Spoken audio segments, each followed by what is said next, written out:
अपनी दृष्टि को अंतर करना है, बस अंतर्मुखी। और साधना जितनी भी है वो बहिर्मुखी है ना। आप राम जी की साधना करोगे, देवी की साधना करोगे, कुछ भी करोगे वो बहिर्मुखी है। एक आपको देवी चाहिए, जो भी सोचोगे बाहर सोचोगे, बट ध्यान इसके बिल्कुल अपोजिट है। और ये बड़ा सरल है।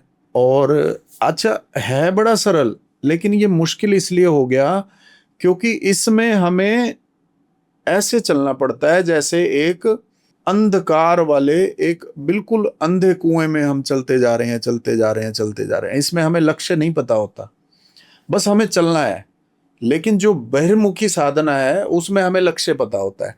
भाई 10 दिन हम साधना करेंगे, देवी सपने में आएगी। फिर 15 दिन साधना करेंगे तो हमें सपने में ये आएगा, हमें भविष्य, सामने वाले के मन की बात पता चलने लग जाएगी। तो उसमें जो है, इसको बोलते हैं स्टेशन। बहिर्मुखी साधना में स्टेशंस हैं, जिससे हमें पता चलता है कि हम कितने दूर तक आ गए।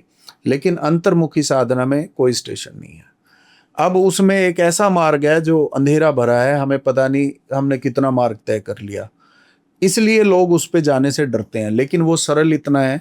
अगर, अब मैं ध्यान में बता रहा हूं, अगर हम अंतर्मुखी हो जाएं, अंतर्मुखी हो करके बिल्कुल शून्य में उतरते चले जाएं, उतरते चले जाएं, उतरते चले जाएं, होगा वही सब कुछ जो बहिर्मुखी साधना से होगा। बस इसमें जो है ना, बड़े सरल तरीके से होता है।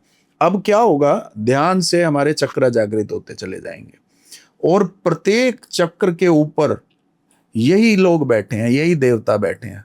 सबसे पहला चक्र मूलाधार चक्र, जब ये जागृत होगा तो जितने भी, इसमें 4 देवी देवता बैठे हैं, काली, मसाणी, भैरव, काल भैरव। ये चारों इसके अंदर, इसके ऊपर हैं। यानी कि ध्यान मार्ग से जब आप इसको मूलाधार को छेदते हुए, खोलते हुए ऊपर की तरफ बढ़ोगे तो ये चारों सिद्ध हो जाएंगे। अब ये चारों सिद्ध होने के बाद आपके ऊपर है, फिर वही बात आ जाती है। अब अगर हम इनका प्रयोग करने लगे, आपके जीवन में ना चमत्कार होने लगेंगे। आपको पहले से पता चल जाएगा कुछ गड़बड़ होने वाली है। कोई आपसे पूछ रहा है कि भाई, कोई आपके सामने जर्नल वैसे ही बात कर रहा है कि मुझे यार डर लग रहा है कि मैं पेपर में पास होऊंगा, या ये मुझे मकान लेना है, 4 साल हो गए, मैं कोशिश कर रहा हूँ मकान मिलेगा या नहीं। आपको पता चल जाएगा, तुरंत अंदर से आवाज आएगी कि भाई इसका मकान 2 महीने में इसको मिल जाएगा या बिक जाएगा, जो भी है।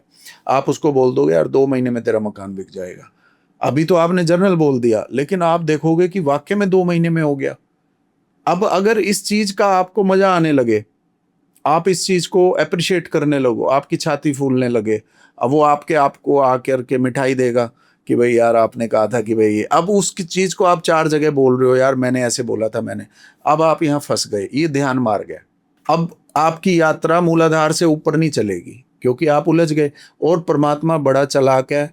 अब भगवान कृष्ण की जन्माष्टमी की बात कर रहे हैं, भगवान कृष्ण कह रहे हैं ना गीता में कि भाई अगर तुम भूतों को पूजोगे तो भूतों को प्राप्त करोगे, अगर देवताओं को पूजोगे तो देवताओं को प्राप्त करोगे, और अंततः अगर इन सब को छोड़ करके मेरी शरण में आओगे तो मुझे प्राप्त करोगे, यानी कि मोक्ष को प्राप्त करोगे। अच्छा, अब परमात्मा ने अगर ऐसा कह दिया तो फिर उन्होंने ये बीच में बाधाएं डाली क्यों?